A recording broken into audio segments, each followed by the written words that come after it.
అదే RTV app వార్తల్ని క్షణాల్లో చదివే అవకాశం ఉంటుంది. ఒక న్యూస్ పేపర్, ఒక టెలివిజన్ ఛానల్ మీ చేతుల్లో ఎప్పుడూ ఉంటాయి. మహిళలందరికీ ఉచిత బస్ సౌకర్యం కల్పించింది. దీన్ని మనం సిఐటి గాని ఆటో కార్మికులు గాని మనందరం కూడా ఆహ్వానిస్తున్నాం. అవునా లేదా? మనందరం ఆహ్వానిస్తున్నాం.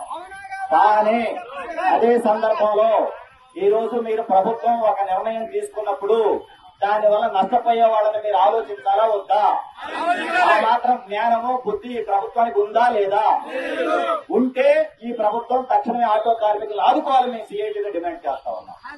ఈ రోజు లక్షల మంది ఆటో కార్మికులు ఇంటర్మీడియట్, డిగ్రీ, పీజీలు చదువుకొని ఉద్యోగ అవకాశాలు లేక 4 లక్షలు, 3 లక్షలు, 5 లక్షలు బ్యాంకుల్లో లోన్ తీసుకొని ప్రతి నెల 5,000 నుంచి 10,000 రూపాయలు ఈఎంఐలు కట్టుకుంటూ వాళ్ళు స్వయం ఉపాధి పొందుతా ఉన్నారు.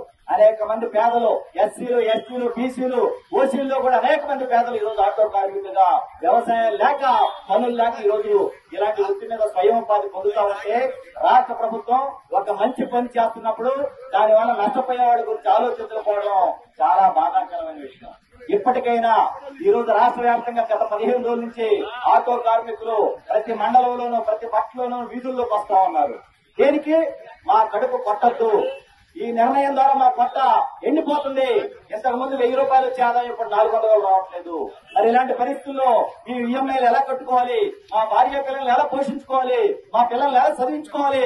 మా ఆరోగ్యాలు బాగాలేకపోతే మేము ఎలా బాధపడాలని చెప్పేసి అనేక మంది కన్నీరు పొందబోతున్నారు.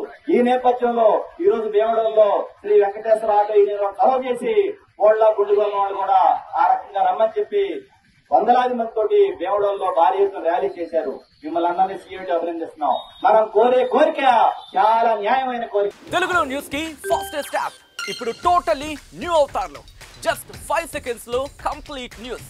సోషల్ మీడియాలో ట్రెండ్స్ కి one stop solution. Live TV app voice search option తో ఇప్పుడే డౌన్లోడ్ చేయండి లేదా అప్డేట్ అయిపోండి. యాప్ లింక్ డిస్క్రిప్షన్ లో ఉంది.